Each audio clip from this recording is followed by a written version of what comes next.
Aquí comienza In Loco, con Chelo Ayala y Diego Villanueva, por Ecomedios, el lugar indicado.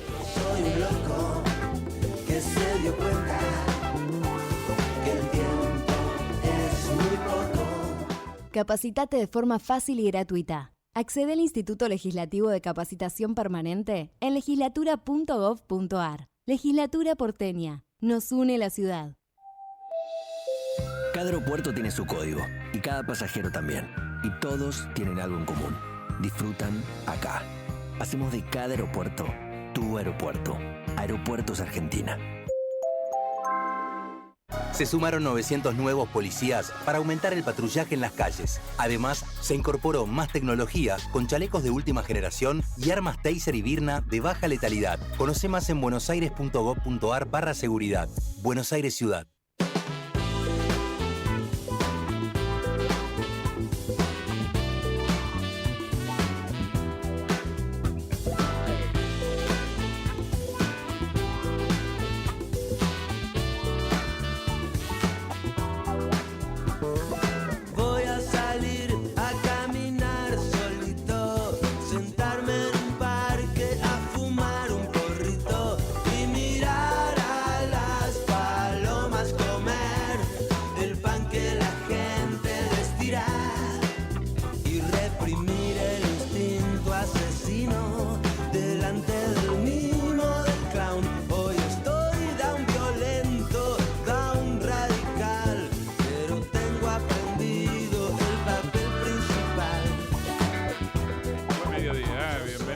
Bienvenidos a In Loco. Aquí estamos como siempre en Ecomedios, AM 1220, en www.ecomedios.com y en las redes, por supuesto, en X, Ecomedios 1220, por supuesto en Facebook con Ecolive y en Instagram Ecomedios y Ecomedios Live en YouTube Ecomedios. Diego Villanueva, ¿cómo estás? ¿Qué tal? Buenas tardes. Buenos mediodías. ¿Cómo estás? ¿Todo bien? ¿Todo tranquilo? Bien, tranquilo. Sí. Veo que todo tranquilo. ¿Vino caminando por la City? Sí. ¿Y cómo está la City? ¿Cómo la vio? Total normalidad. Total normalidad, tranquilidad. No pasa nada. No.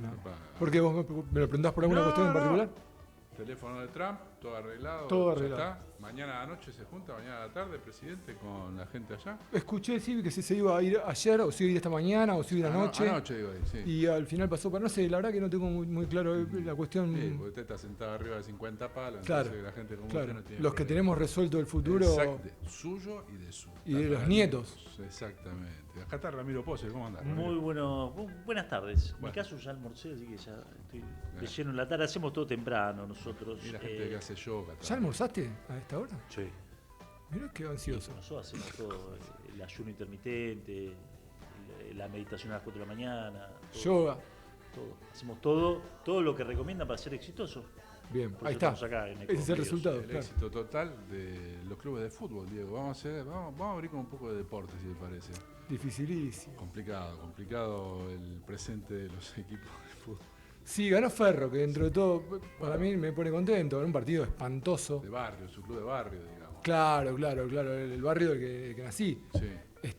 Ganó Ferro, vi un rato, pero te juro que el zapping se me hacía solo. Sí. Era dificilísimo, era Almagro y Ferro peleando el descenso a la tercera categoría. Chivísimo, un espectáculo abominable. Aparte venía de ver Manchester City contra el Arsenal, que es otro deporte. Claro, vos haces ese ejercicio de ver. No lo hago, me sale. Y después se te complica. Muchísimo. Se complica. Muchísimo. Bueno, así todo, vamos a saludar a Javier Martínez, que está en la operación técnica de In Loco, acá por Ecomedios. El Fondo Monetario Internacional celebra que ganó Ferro. Así que, mirá, celebra el respaldo de Estados Unidos a la Argentina. Yo cuando era más pibe decía, ¿qué diferencia hay entre el Fondo Monetario Internacional y Estados Unidos? Todavía nadie me lo pudo explicar bien. Recién escuché una entrevista a un economista que decía que hay una diferencia complicada. Que parece que el fondo era la mejor opción respecto de la otra. Ya cuando te dicen es la única opción, es porque estás doblado y planchado. Y me da esa sensación. Y en la Argentina eso nos cansamos de escucharlo. ¿Es esto o no se sabe qué? Sí, ¿sabes qué imagen se me vino a la cabeza? La del tipo con la corbata medio aflojada y la camisa abierta en la ventanilla del casino entregando el documento de la casa para que le permitan volver a ganar el auto que ya había dejado en la rueda anterior. Que lo mira por la ventana. Claro, entonces la imagen es medio... Bueno, hubo mucho run ayer y anteayer también con este tema, porque muchos hablaron de Vaca Muerta, hablaron de las centrales nucleares, hablaron de una base militar en Tierra del Fuego, hablaron de... O sea, que siendo Donald Trump una persona que toda su vida se cansó de negociar, o sea, es un comerciante, aparte de ser presidente de los Estados Unidos, aparte de ser POTUS, es un enorme comerciante, bueno, que no sería gratis toda esta ayuda, todo este amor, toda esta alegría, ¿no? Hay una cosa que me da la sensación que tiene Donald Trump, aparte de su gran ego, es que da la sensación que piensa en el norteamericano, en el trabajador norteamericano. Te puede gustar o no, pero da la sensación que en eso él lo piensa, en el futuro norteamericano, en construir. Ellos cuando dicen hagamos América grande de nuevo, lo dicen de verdad, no es acá como hagamos grande Argentina de nuevo. ¿De qué están hablando, muchachos? ¿Sabés lo que me preocupó de esto que estuve leyendo estos días? Que vos estuviste leyendo, estuvimos leyendo todo. Que veía estas frases que vos acabas de mencionar, esto de la base militar, de la Vaca Muerta. Vos se la escuchabas en los 80 Zamora, y uno decía, no, pero pará, este comunista trotskista que quiere que el sucio trapo rojo flameando en Plaza de Mayo. Y de golpe vino todo, nos trajeron ese discurso, empieza a tener algún viso de realidad. Hoy no es descabellado, como en los 80, lo escuchás en los 80, en los 90, te decían ese tipo de disparate, y vos decías, pero pará, ¿cómo? Y ahora ves los barcos enfrente de Venezuela, por ejemplo, y decís, pará, son unos kilómetros, o sea, no sé por qué no. Bueno, y aquellos que desarrollan esa política, yo estaba leyendo, al gobernador Kicillof le dicen trotskista, le dicen comunista, y le dicen maoísta, fue la última que escuché. Y enano también le dicen. Bueno, enano maoísta creo que le dicen. Que esa fue la mejor, la de maoísta fue extraordinario. Como que hubo un volver en el tiempo, no sé, como que el DeLorean pasó por acá y nos llevó ahí y quedamos ahí estancados, amigo. Sí, no, con respecto a lo que tiene que ver con el posible préstamo de los Estados Unidos a Estados Unidos, hoy lo importante fue que tuiteó el secretario del Tesoro de los Estados Unidos, Scott Bessent, y dijo, todas las opciones para la estabilización están sobre la mesa. Y además aclaró que Argentina es un aliado de importancia de Estados Unidos y ratificó que el Tesoro está dispuesto a hacer lo necesario dentro de su mandato para apoyar a Argentina. Entre las opciones puede incluir líneas de swap, compras directas de divisas, compras de deuda pública denominada en dólares, del Fondo de Estabilización Cambiaria del Tesoro. Sí, hay así una que cosa... ese es el juego de posibilidades que mantiene, dicho directamente por el secretario de Estado de los Estados Unidos, hoy a través de la red social X. Milei está viajando hoy a las 19. Llamó un poco la atención eso de que se bajó el viaje ayer, hoy viaja. Y mañana va a haber reuniones con respecto a esto, así que bueno, a partir de ahí, y por otro lado... Se va a reunir con Bessent y con Trump mañana martes en Estados Unidos. Y hubo declaraciones también del canciller argentino, Gerardo Bertein, que dijo que no existe un número, que es falso el número de los 30.000 millones, no hay un número. O sea que habrá que ver... Se ve que obviamente todo está sobre negociaciones y a veces alguno tira algún número como para impactar. Impacto que podemos decir, no sé cómo lo viste, Diego, que venías caminando por la City, si lo viste la caminata en baja o en suba. Aparentemente este anuncio, sumado se anunció hoy también la baja de la eliminación de retenciones hasta octubre, aparentemente, bueno, calmó a los mercados, bajó el dólar, bajó el riesgo país.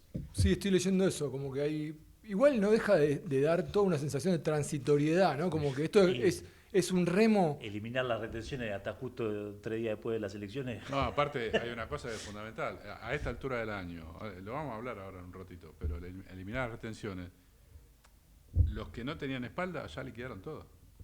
Claro, claro. E imagínate vos que liquidaste el viernes. Estás re contento.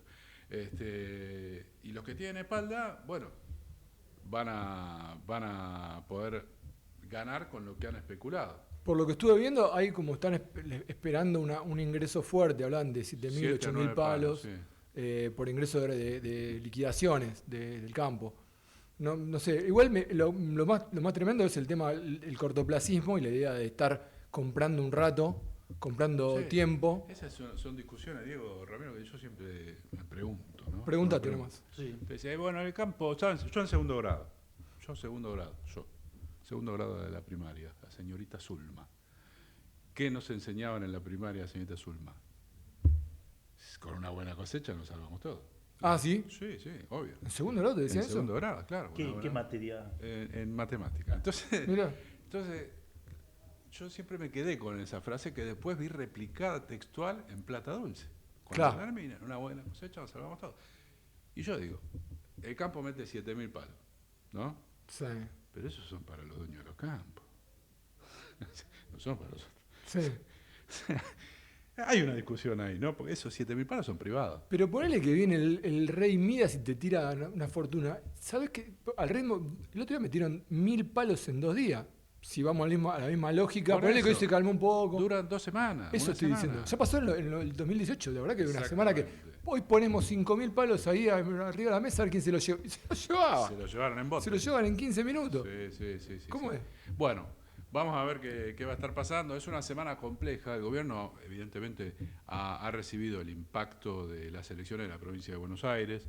Fue un error del propio gobierno, lo dijimos acá, y bueno, los analistas políticos lo han dicho también. Nacionalizar las elecciones de la provincia de Buenos Aires fue el error más grande del gobierno de Javier Milei, entre otros tantos errores grandes, pero a nivel político fue una catástrofe lo que sucedió, nacionalizarlo, ¿no?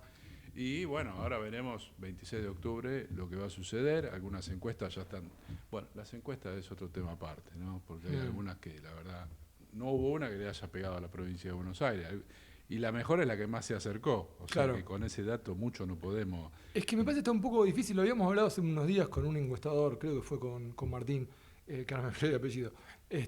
Me parece que son más un insumo de contenido para un montón de programas y para medios que tanto una herramienta para incluso para la política misma, que encarga... Sí. ¿Por qué te responde un tipo que vos le venís a preguntar por la vida del político, el que detesta ya porque se llama político?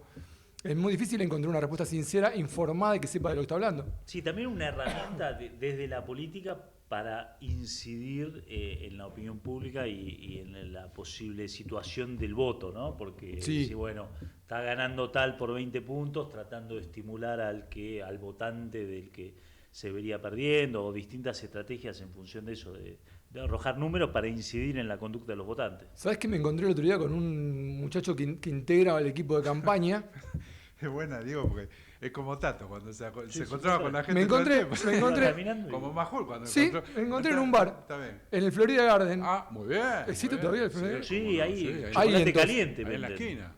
Yo llevé a mis hijos chocolate caliente. Ahí va. Bueno, estábamos ahí en el Florida Garden. ¿No? Que quema los dientes. Con mi asesor. No, me encontré con un amigo que integra un equipo de campaña de otra... Sí, soy Tato. Es Tato. Que integra un equipo de campaña respecto a lo que vos decías, Ramiro. El otro día largamos una encuesta, me dice. El mío está en 10. No está en 10, está en 3. Le clavamos un poco más. Necesitamos ponerle 3 puntos más. Es lo que decía vos, ¿no? Se usa como herramienta para poder influir tal vez al votante, al lector. Sí, alguien lo replica. Es interesante. Bueno, hoy hablábamos, cuando abrimos el programa, de esta semana, ¿no? Después de las elecciones en la provincia de Buenos Aires, un año muy trabajado para el gobierno, un ajuste fenomenal, leyes que vuelven, decretos que se caen y la situación financiera que no está dando respiro. Para eso ya está en línea un economista por la Universidad de Buenos Aires, máster en economía por UCEMA, director y economista jefe de INVEC, consultora económica, profesor de macroeconomía y crecimiento económico de la UBA, docente en el Centro de Investigación y Acción Social, CIAS, y en UCEMA, la Universidad del Centro de Estudios Macroeconómicos de la Argentina. Matías Surt, buen día, ¿cómo estás? Acá te saludamos Diego Villanueva, Ramiro Poza y Chelo Ayala, ¿cómo andas? Buen día, ¿cómo están? Muy bien. Gracias por atendernos. Bueno, una semana complicada en el frente macroeconómico del gobierno y ya negociando directamente con Trump el hecho de tener que trabajar juntos para conseguir dinero fresco porque parece que no hay más nafta o algo por el estilo. ¿Cómo la ves vos? Sí, creo que ese es un poco el diagnóstico. más allá de, digamos, de todo lo que podamos decir del programa económico, lo que estuvo demostrando una falencia importante en las últimas semanas es particularmente el esquema cambiario, la política cambiaria armada junto con el programa del Fondo Monetario para establecer estas bandas de flotación, donde, bueno, finalmente la semana pasada el tipo de cambio tocó el techo de la banda, que está en la zona de 1.475, y eso implicó que se tenga que activar la función de reacción, como solemos decir, del Banco Central, que es que una vez que tocaba el techo de la banda tenía que empezar a vender. ¿Cuál es el problema de esto? Que el Banco Central que empieza a vender reservas es un Banco Central que en la previa no acumuló reservas. Y si bien tiene reservas líquidas, o sea, tiene efectivo para poder intervenir, esas reservas líquidas son todas prestadas, no son del Banco Central. Las reservas netas son negativas en 9.500 millones de dólares, casi el mismo nivel que había dejado en el Banco Central Massa en diciembre de 2023, y eso genera incertidumbre, porque entonces todo el mercado empieza a descontar cuándo va a haber un cambio en el esquema cambiario, dado que el Banco Central no va a poder al infinito, digamos, seguir vendiendo. Y hoy nos despertamos con estos dos anuncios que lo que buscan justamente era generar una reacción en el mercado para que baje el tipo de cambio del techo de la banda y por ende el gobierno o el Banco Central particularmente deje de vender. Y hasta el momento lo han logrado. Matías, ¿cómo te va? Diego soy. ¿Cómo estás, Diego? Todo bien. ¿Qué puede cambiar? ¿Qué cambia a partir de esto que se anunció hoy? Sobre todo no tanto por el tema de las bajas de retenciones, sino por el crédito o el ingreso de dinero de parte de Estados Unidos, ya no de un organismo, sino de un país. Bueno, yo creo que es algo muy similar al anuncio del 11 de abril con respecto al fondo. O sea, siempre que hay algún programa financiero, un préstamo, un swap, lo que sea, lo que te permite es ganar tiempo. O sea, te permite ganar tiempo porque el mercado se tranquiliza, porque ahora de repente tenemos garantizado que va a haber dólares para pagar particularmente los 2 vencimientos de deuda en dólares que tiene Argentina dentro de un par de meses, por 4.000 millones de dólares en enero y por otros 4.000 millones de dólares en julio. Eso hace que el precio de los bonos se recupere, que el riesgo país baje y que el tipo de cambio se tranquilice. Pero de nuevo, es un nuevo puente financiero. El gobierno ya tuvo un puente financiero con el Fondo Monetario y evidentemente no lo supo aprovechar, porque si no, no estaríamos necesitando un segundo puente financiero. ¿En qué sentido no lo supo aprovechar? Que cuando en aquel momento ese puente financiero le generó una estabilidad cambiaria tan importante que hizo que el tipo de cambio esté en la zona de 1.100 durante muchas semanas, en lugar de ponerse a comprar reservas para sanear el balance del Banco Central, dijeron que no lo iban a hacer, que no se necesitaban reservas en el Banco Central porque podíamos flotar sin reservas y que todo se iba a solucionar una vez que pasara la incertidumbre política y electoral. Y hoy estamos como en una segunda versión de eso, ¿no? Entonces la pregunta es, ¿cómo van a utilizar ese segundo puente financiero? Y me estoy refiriendo particularmente a cómo van a ganar tiempo con esto para reconfigurar el esquema cambiario, ya sea ir hacia un nuevo esquema de bandas que estén más altas, porque evidentemente la banda alta quedó muy baja, o si van a cambiar el esquema y no va a haber más bandas y vamos a ir a un tipo de flotación un poco más libre.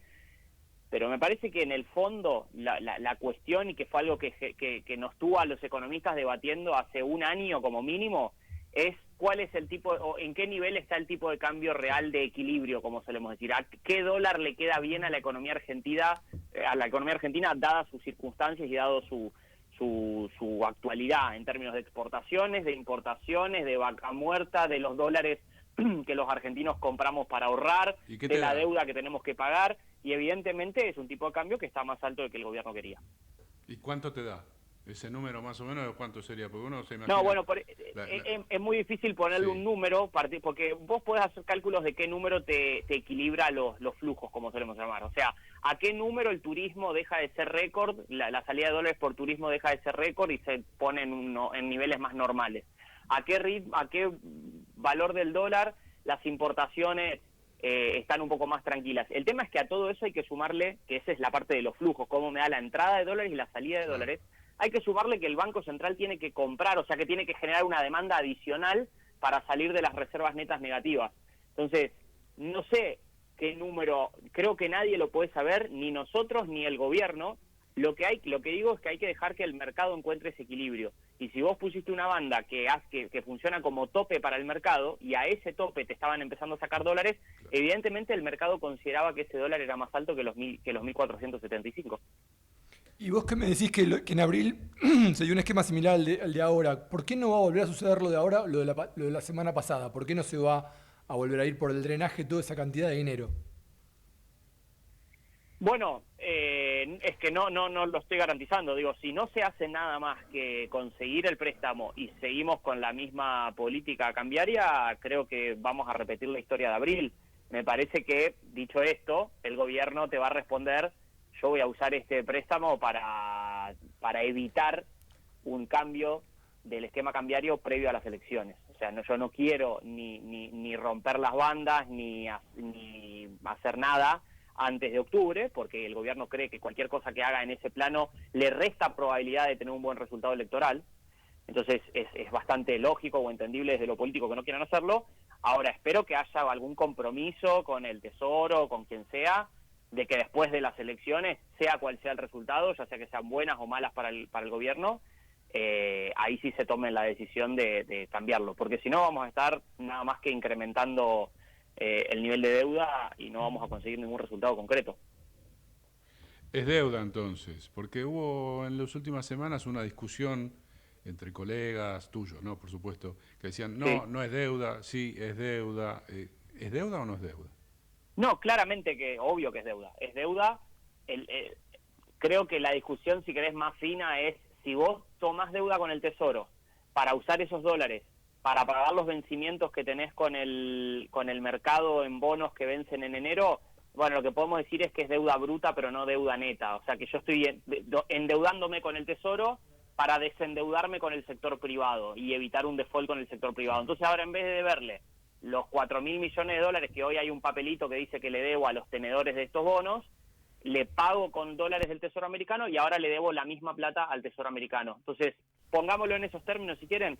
Si la deuda del Tesoro se va a utilizar para cancelar deuda del sector privado cuando llegue el momento del vencimiento de esos títulos, habremos cambiado de acreedor. Claro. O sea, dejamos de deberle al sector, a los bonistas, que son un grupo de ahorristas desconcentrados, por así decirlo, y ahora le debemos a un único actor, que es el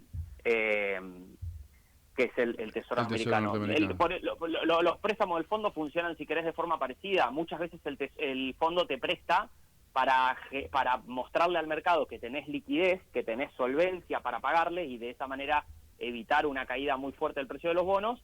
Y si finalmente decidís utilizar esos dólares del Fondo Monetario para pagarle a los bonistas, le dejás de deber a los bonistas y ahora le debes al FMI. Básicamente esa fue la operación que se hizo en 2018 durante el gobierno de Macri, que mucha gente dijo, no, el endeudamiento con el Fondo Monetario.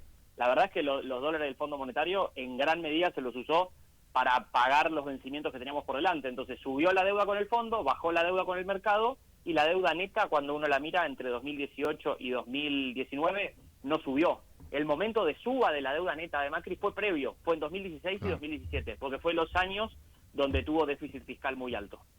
Matías, la última, respecto de qué va a pasar ahora o qué puede pasar después de un hipotético cambio de programa. Respecto de la inflación, ¿qué cambia? Los que estamos fuera de todo este asunto, ¿eso va a impactar en precios? Mirá, creo que uno de los principales temores que tiene el gobierno, y por eso se niega o busca todas las herramientas posibles para no admitir este cambio en la política cambiaria del que estamos hablando, es el impacto de la devaluación o de la suba del tipo de cambio en los precios.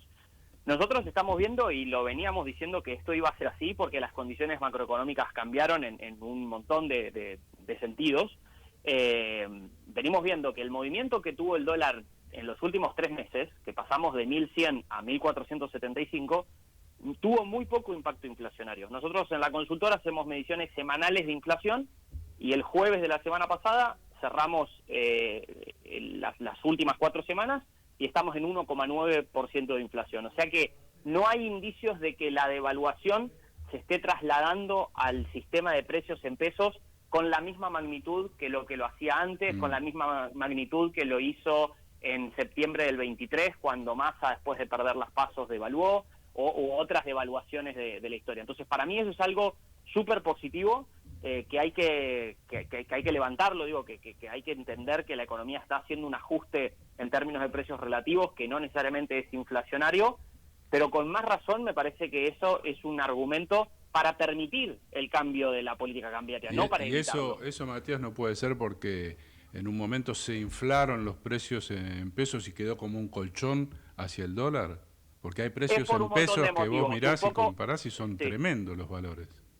Bueno, un poco es esto que decís, digamos, expectativas que en el pasado estaban tan desordenadas, era tan poco claro hacia dónde iba la política económica con tanta volatilidad que los precios se pusieron con un dólar de referencia quizás mucho más alto, que después no se corrigieron cuando el dólar quedó más bajo, entonces tenés un poco de eso, tenés un poco de que el equilibrio fiscal y la no emisión monetaria permiten, digamos, que no haya una convalidación monetaria de cualquier proceso devaluatorio. Tenés un proceso que no es tan virtuoso, digo, y que también es recontra importante, que es que la economía está fría, o sea, no es que hay un boom de consumo, una demanda que te compra cualquier cosa. Entonces, el demandante, o sea, los compradores, no tienen un bolsillo tan abultado como para comprar cualquier cosa y convalidar cualquier aumento, y los oferentes lo saben. Entonces, cuando el dólar sube o algún costo les sube, primero se ponen a revisar su estructura de costo 1000 veces antes de decidir trasladar el aumento a la góndola, porque saben que van a perder más ventas. Entonces, ese cambio en la psicología y en la forma de hacer negocio, donde vinimos de muchos años donde ante cualquier aumento de costo ni me ponía a analizar mi estructura de eficientización o de gestión de la empresa, sino que lo trasladaba. Ahora eso no está pasando. Muy bien, Matías. Cuarto fenómeno, la apertura económica. Cuando vos devaluás sin competencia, porque las importaciones están cerradas, los oferentes locales funcionan como si fueran, no digo monopolistas, pero digo con una estructura de concentración mucho más importante. Si hay una devaluación en un contexto donde compito no solo con los productores locales, sino también con los productores del resto del mundo, porque ya no hay licencias no automáticas, trabas en la aduana, etcétera, etcétera, eso también hace que las devaluaciones sean menos inflacionarias. Entonces hay un cúmulo de efectos y de factores que están ayudando a que esa inercia típica inflacionaria de devaluación a precios hoy esté morigerada. No es cero, pero es morigerada. Ahora sí, muy bien, Matías, queremos de verdad agradecerte, muy, muy interesante, y veremos cómo sigue desarrollándose, porque está en desarrollo esta cuestión, está viajando el presidente, totalmente. Se va a encontrar mañana ahí con las autoridades y veremos cómo sigue todo. Un fuerte abrazo. Muy bien, abrazo para ustedes. Gracias, saludos. Muchas gracias. Matías Surt es director y economista jefe de INVEC, consultora económica. Son ya 13:31, ya volvemos. Enseguida regresamos con InLoco.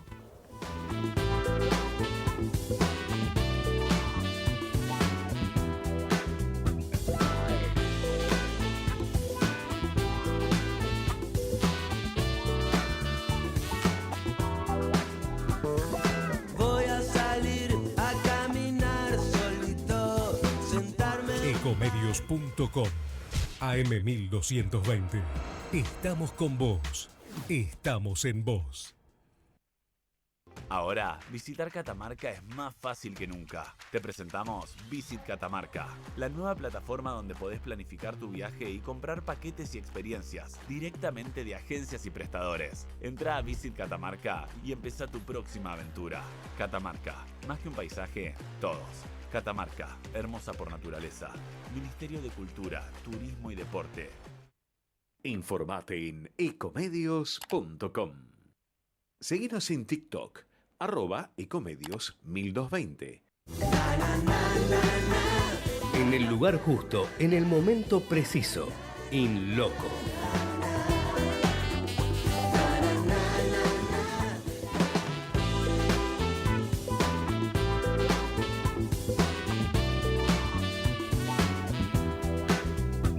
Muy bien, en vivo en YouTube, en Ecomedios, por supuesto, y ahí en Instagram Ecomedios y Ecomedios Live. Señor Ramiro Pose, información internacional que hay un montón. Sí, bueno, ahí está, el mundo está encendido, pero sobre todo hoy la concentración de la atención está puesta en Manhattan, en la primera avenida, donde se desarrolla en la sede de las Naciones Unidas la Asamblea General, donde participan los más de 140 países que están afiliados a la Organización de las Naciones Unidas y donde se va a escuchar el discurso de cada presidente de cada país. Lo mencionábamos en el inicio, el presidente argentino Javier Milei iba a viajar ayer, no se entendió bien qué pasó, va a viajar hoy. Y después hay un par de temas a nivel internacional que van a concentrar los discursos y la atención general de este auditorio. Por un lado está la cuestión del conflicto entre Israel y Palestina o la Franja de Gaza, porque hubo varios países entre la lista de los países más desarrollados del mundo que dijeron que van a reconocer al Estado palestino. Comenzó esto a partir de la posición de España, de Irlanda, de Noruega, pero también se ha sumado ahora Francia y Gran Bretaña. Entonces, bueno, estamos hablando de dentro de los países más desarrollados del mundo, que vos tenés a Francia, a Gran Bretaña, a España, Irlanda, que están reconociendo Palestina.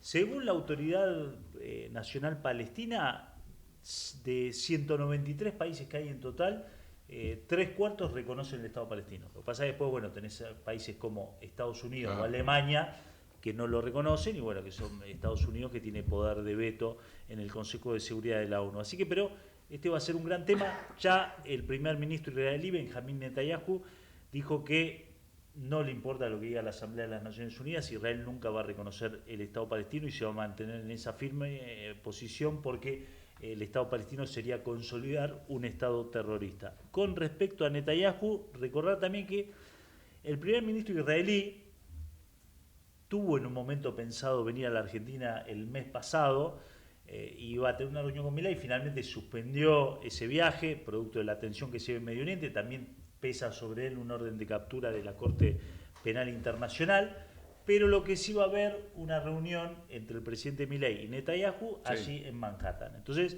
se espera, dentro de las posibles reuniones de Argentina, por un lado, lo que decíamos antes, una posible reunión entre Milei y Donald Trump, puede ser mañana en Manhattan, una reunión entre el primer ministro israelí y Javier Milei.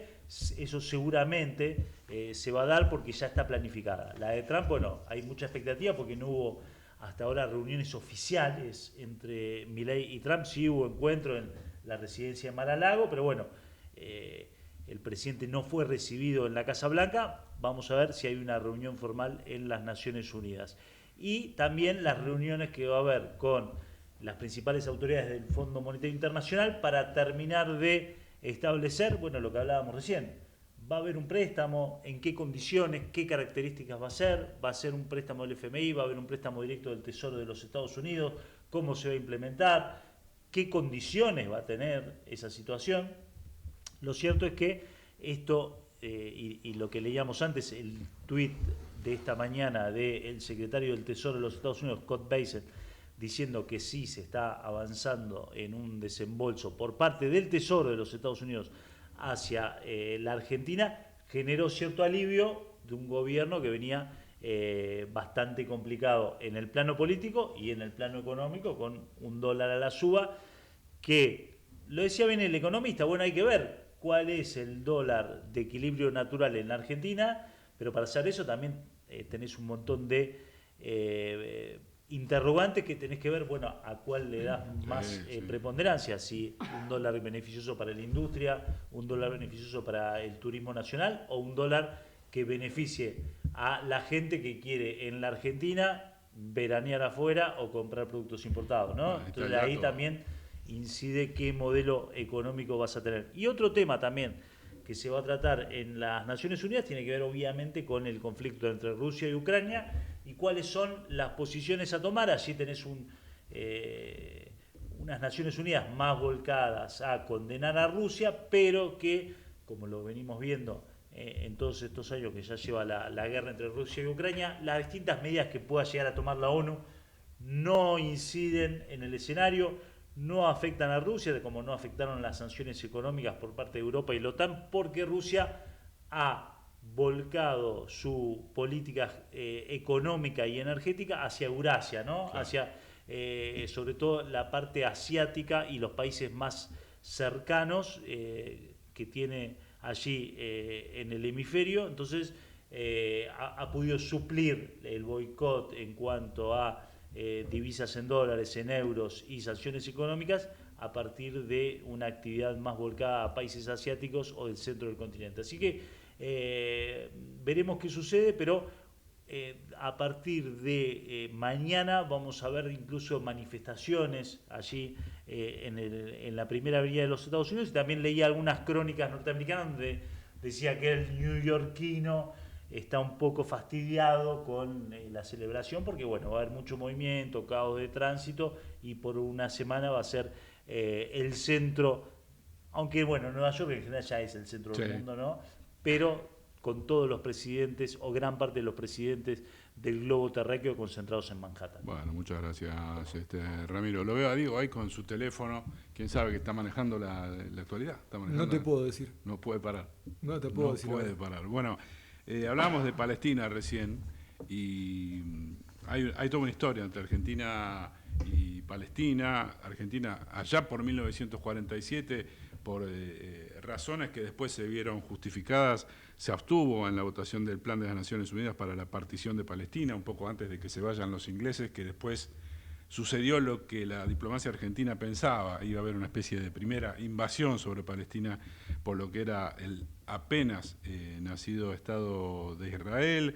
Después, en diciembre del 76, miren, cuando estamos hablando del embajador argentino Carlos Ortiz de Rosa, respaldó las resoluciones de Naciones Unidas y condenaron políticamente a Israel por la ocupación de territorios. Después hubo otro reconocimiento a LP como actor esencial para la realización de un acuerdo justo y duradero en la región. Después, en 1982, Malvinas, Argentina condenó la agresión israelí en Líbano y la masacre de palestinos en Beirut. Al mismo tiempo, los países árabes mostraron su apoyo diplomático a Argentina por el reclamo de las Islas Malvinas. Venimos a 1995. Argentina otorgó su reconocimiento a la Autoridad Palestina, gobierno de Carlos Menem. En 2008, Argentina abrió su representación diplomática en Ramallah.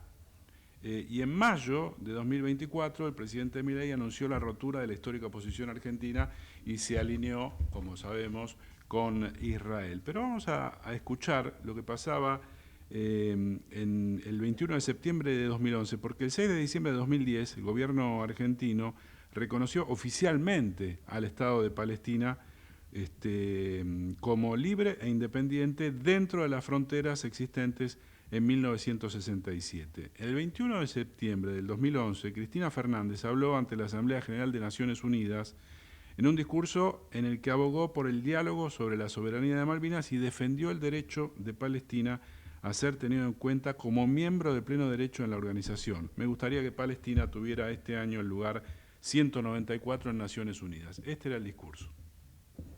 En el último discurso en que intervine aquí, creo haberlo terminado pidiendo que me gustaría mucho que este año Palestina tuviera el lugar número 194 en el concierto de Naciones Unidas.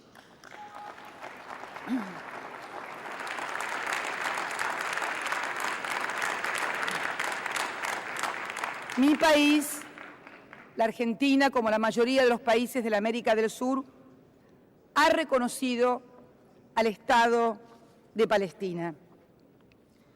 Yo creo sinceramente que impedir el ingreso de Palestina puede ser visto tal vez por algunos como algo beneficioso para el Estado de Israel, pero déjenme decirles desde la autoridad que nos da ser un país que ha sufrido el flagelo del terrorismo internacional, que impedir que Palestina forme parte de esta asamblea es seguir dándole coartadas a los que ejercen el terrorismo a nivel internacional y que encuentran en este desconocimiento precisamente una de sus falsas argumentaciones para incurrir en sus crímenes.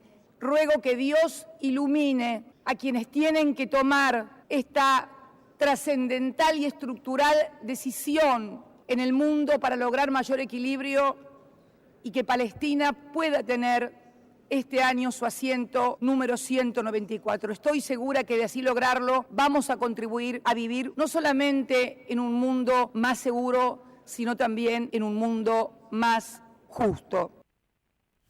Bueno, ahí se escuchaban lo que era en el año 2012, palabras que si uno las escucha, que hubiese pasado, ¿no? Fue bochada, por supuesto, la idea de que Palestina entre en Naciones Unidas, pero digo, el argumento es, si no dejamos entrar, le das herramientas o pretextos a los grupos más radicalizados de ser radicalizados. Entonces, en general eso pasa, y me parece que es política básica, ¿no? Todos los grupos tienen que tener su representación, póngale, en sede legislativa, o sea, cualquier grupo, sea dividido por lenguaje, por etnia, por lo que se te ocurra, pero teóricamente en un lugar donde todos se juntan es para bajar las tensiones, o sea, la política es la evolución de las guerras, digamos, o sea, hagamos política para no matarnos a tiros. Bueno, si vos le frenás la posibilidad de hacer política a un grupo, siempre se va a radicalizar. ¿Qué pasa ahora? Porque vi que se armó un revuelo grande respecto en torno a Palestina este fin de semana. Hubo mucha gente del arte, del cine en particular, gente famosa en realidad, manifestando todo esto. ¿Cómo sigue? Sí, se grabó un video ahí con muchas personalidades. ¿Habría lugar para que Palestina ocupe un lugar en... Ponele que yo sé, estamos hablando de Disney, ¿no? Pero... Es que, y ahora... Yo no te... Si te digo, no te queda miento, silla, ¿no? Sería ¿no? muy difícil. No queda nada. Y ahí también influye mucho la posición de los Estados Unidos, que es el principal aliado de Israel y financista de Israel, ¿no? Digo, Israel también se puede sostener y tener la máscara de hierro, todos los mecanismos de defensa que tiene, a partir de la ayuda económica y militar de los Estados Unidos. Sí, a mí me llamó la atención la posición de Gran Bretaña, de apoyar la creación del Estado palestino. Ahí hay un movimiento, porque además Gran Bretaña fue uno de los principales actores que hizo posible la creación de Israel. Entonces, yo creo que hay ahí un movimiento y en función de los grandes actores, ver si puede llegar a un cambio. No creo de todas maneras que eso se pueda definir en esta Asamblea de las Naciones Unidas. Me parece que ahí serán conversaciones entre los grandes actores militares del mundo. Y a propósito de lo que mencionaba Chelo, recordar también, porque es interesante la posición argentina, porque Argentina fue el primer país de Latinoamérica en reconocer el Estado de Israel en 1949 en el gobierno de Juan Domingo Perón, y fue el primer país de Latinoamérica en mandar un embajador argentino a Tel Aviv, que fue Pablo Mangel, abuelo de Romina Mangel.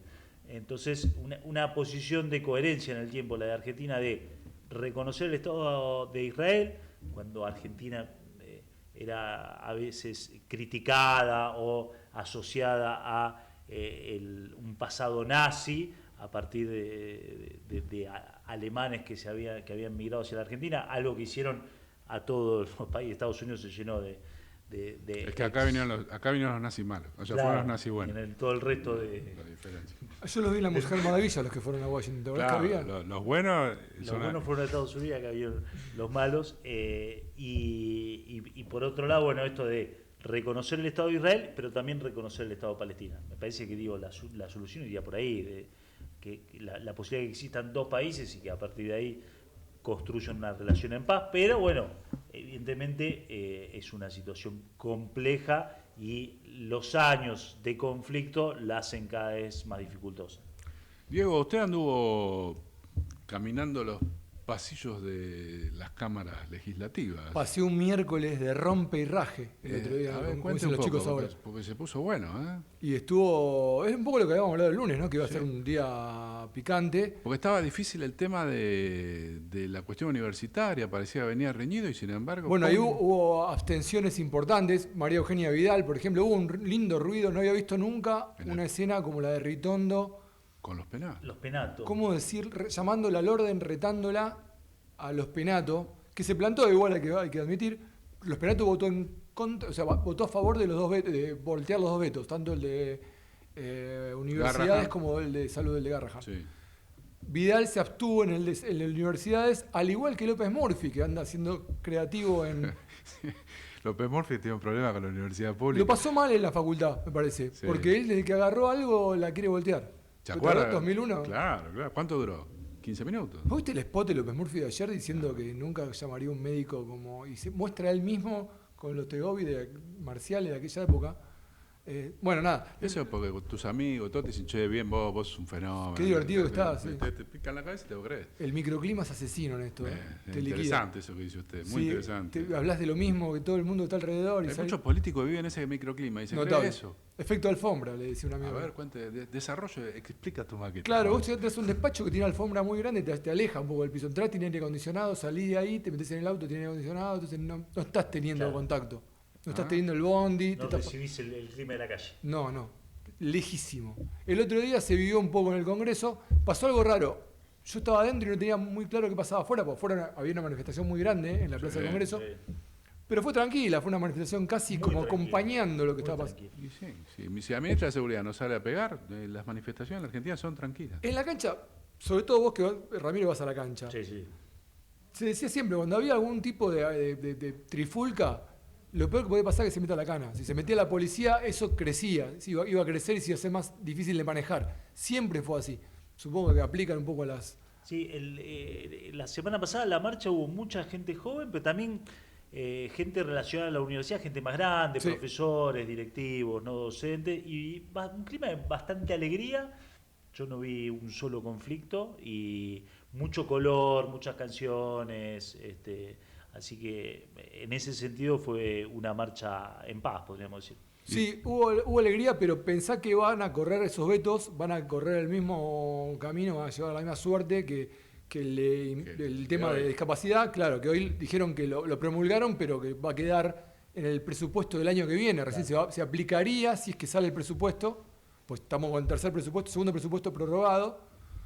Con el de 2023 estamos, ¿no? Bueno, pero bueno, pasó eso, es verdad, que no me acuerdo el horario, 3, 4 de la tarde ya se habían volteado los dos vetos y eso impactó directamente en la marcha, entonces el jolgorio y el estado de ánimo de la marcha en general fue muy, muy arriba. Sí. Ahí el gobierno había dicho que iba a judicializar. Entonces, evidentemente, a partir de esta promulgación hoy del Ejecutivo, como que Sí, se queda promulgado el Bueno, me parece que apunta a la judicialización, porque lo que promulgó es judiciable. O sea, te devolvieron esa ley, vos tenés que aplicar la ley, no decir, no, la voy a aplicar. Pero no están judicializando, lo que están haciendo es que te están diciendo vos si la querés judicializarla porque yo no la puedo aplicar porque no tengo los recursos, o al año que viene... Es que el gobierno dijo que la iban a judicializar, no dijeron si ellos o otros. Pero me da la sensación que es el primer paso para una judicialización. Va a venir una judicialización, porque vos tenés que aplicar. Hay una ley, tenés que aplicarla. No sé, la política está reaccionando con respuestas a esto hoy, pero no está diciendo qué camino va a seguir. Se está quejando por el momento. Sí, porque no estarían aplicando. Bueno, ahí en el PRO hizo mucho ruido la situación de los penatos con Ritondo. Hubo ganadores, vos viste ganadores, aparte de la alegría, la euforia, porque lo hablamos la semana pasada por el tema de la universidad, del hospital público pediátrico, pero ¿considerás que hubo alguien que dijo ganamos de nuevo, le estaban pintando la cara? Y hay un gran grupo que es parecido, no en la cantidad, no en la composición, pero en el grado, en el perfil, en la forma de manejarse. ¿Te acuerdas del grupo A del año del 2009? Estaba integrado por diferentes personas en oposición a lo que era el kirchnerismo en aquel momento. Hoy el kirchnerismo integra lo que sería este grupo A y cruza ahí muchos partidos en el medio, pero se dieron vuelta también, votaron los diputados radicales mendocinos, o sea, Verazá y Nieri. Ese dato sorprendió. Gente de Cornelio. A mí venían los pibes de prensa, te decían, ahora qué vas a decir. ¿Y los misioneros? Es todo medio extraño. Y hay un cambio de humor, alguno de ustedes habrá caminado los pasillos del Congreso, los cambios de humor se están dando en un nivel de velocidad, cambios de humor acompaña a la calle un poco, pero en los dirigentes, en los legisladores, vos ves cambios rotundos, 180 grados en meses. Supongo que la elección del famoso domingo 7, como dice la leyenda, cambió un poco eso, apuró un poquito este tema, pero la verdad que es notable. Hay gente que argumenta de una forma como si fuese el hermano gemelo del que argumentaba en la otra forma. Es el hermano, no es el que decía, ¿no? Entonces, es notable, y el Senado está blindado casi. O sea, el Senado es inexpugnable, el gobierno ahí no... ¿Viste el número que salió? Creo que... No, fue... 6. El de Garrahan fue demoledor. O sea, sí, el pediátrico fue tremendo. Y de universidades se esperaba un poco más jugado, pero no, también salió... Había dudas a mediodía si en universidades se salía, es más, ayer vos pasabas por Pasos Perdidos y se charlaba, y todos preguntan, che, ¿qué onda?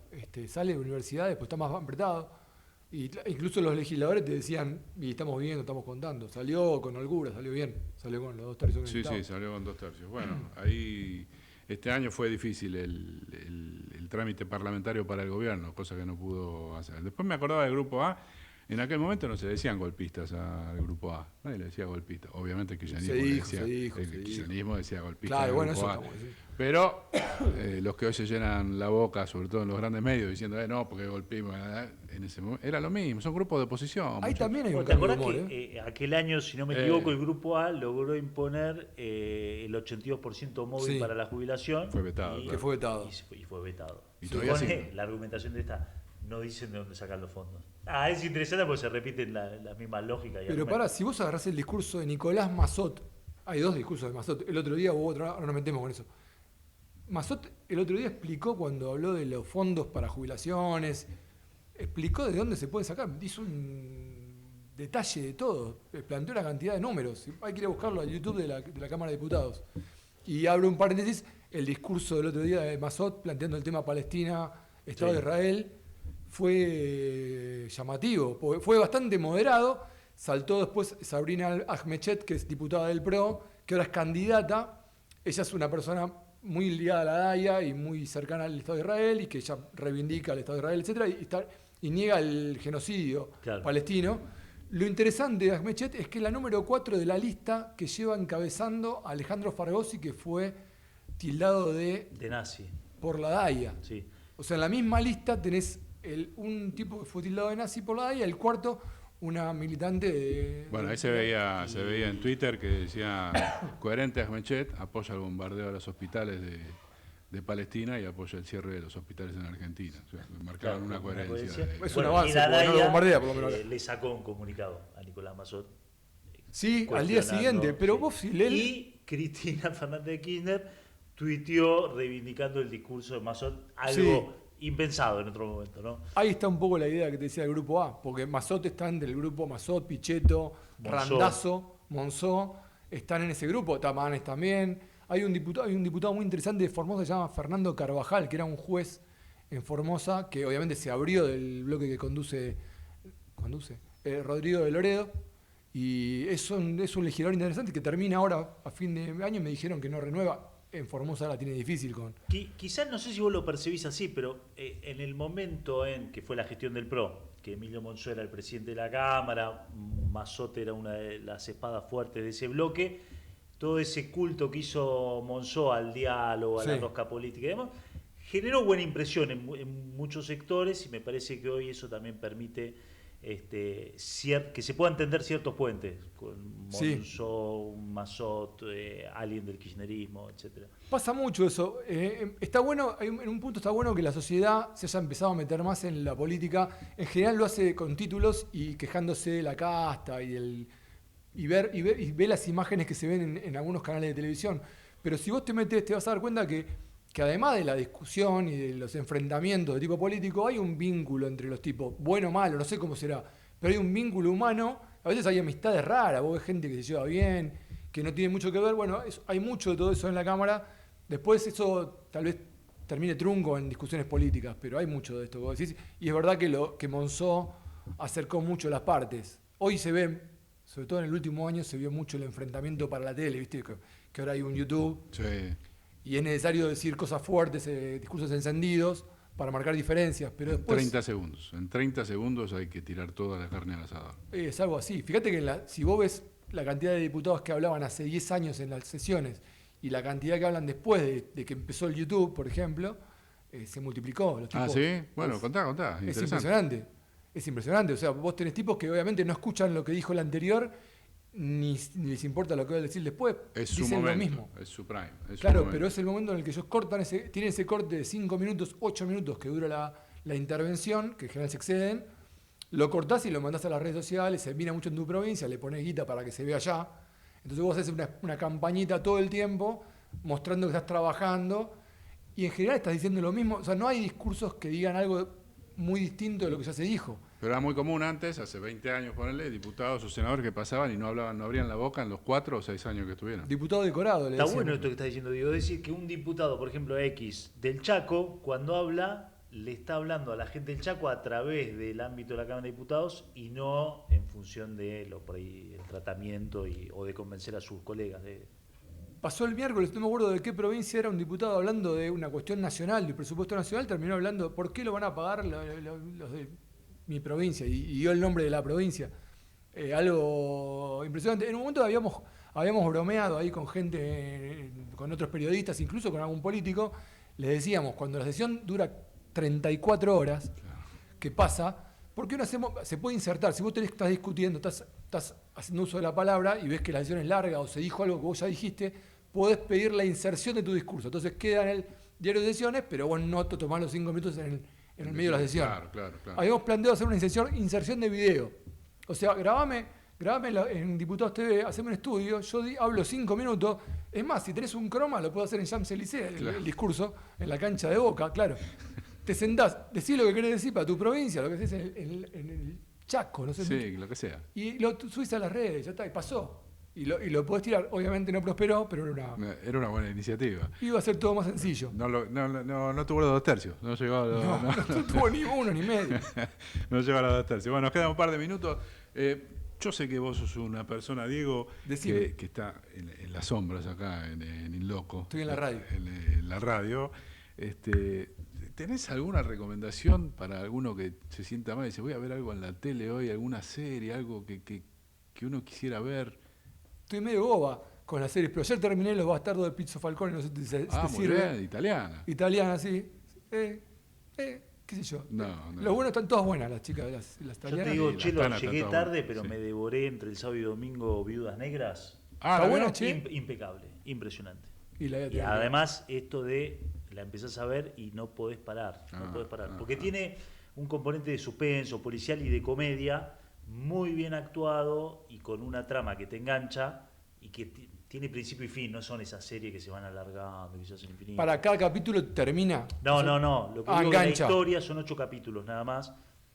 Está bien desarrollada. No es que es una historia que, o sea, obviamente puede tener una continuación, puede tener otra temporada, pero es como un caso policial que se resuelve alrededor de esos 8 capítulos. Muy interesante, muy bien actuada y con muchas cuestiones de la sociedad argentina muy divertidas y con cierta sociología, ¿no? De descripción de las clases altas, la clase media, etc. Un contrapunto por ahí entre los barrios, Flores y Nordelta. Tomá. Ahí está, los 2 se inundan, eso puede arrancar. Bueno, bien. Son las 2 de la tarde, hemos llegado al final. Gracias Ramiro, gracias Diego. Por favor. Como siempre, nosotros nos reencontramos aquí el próximo lunes a las 13 en Inloco por Ecomedias AM 1220. Ya llega el amigo Poncio con su programa, quédense en la sintonía de Ecomedios. Chao. Capacitate de forma fácil y gratuita. Accede al Instituto Legislativo de Capacitación Permanente en legislatura.gov.ar. Legislatura porteña. Nos une la ciudad. Cada aeropuerto tiene su código y cada pasajero también. Y todos tienen algo en común. Disfrutan acá. Hacemos de cada aeropuerto tu aeropuerto. Aeropuertos Argentina. Se sumaron 900 nuevos policías para aumentar el patrullaje en las calles. Además, se incorporó más tecnología con chalecos de última generación y armas Taser y Birna de baja letalidad. Conoce más en buenosaires.gov.ar/seguridad. Buenos Aires Ciudad.